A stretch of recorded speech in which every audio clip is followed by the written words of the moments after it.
Do you want to learn how to manage your money better? The best financial channels on YouTube can help you take control of your financial future, okay?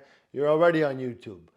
Now, this video is not financial advice, it's for educational purposes only. So let me tell you something over here.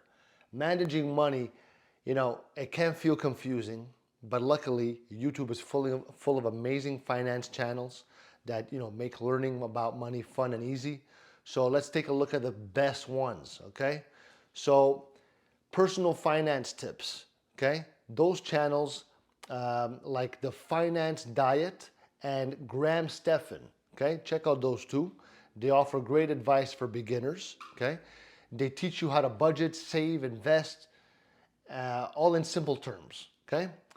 Second thing, investing and growing your wealth. So if you want to learn about investing, check out Andrei Jikh, okay? I'll put his name in the description with the other channel so you know the spelling. And Meet Kevin, that's another one.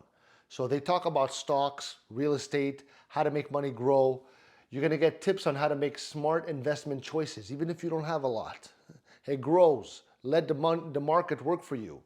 Step 3, money and money mindset for motivation. So for inspiration and motivation, watch channels like Roberto and The Minority Mindset. They teach you how to think about money, about wealth in a smart way that's going to push you to take action. Okay, all these channels are great, depending on what you want to start with, what you think you need, but you got to start today. I wish I started a long time ago. Listen, like if you like, subscribe if you want. I love you.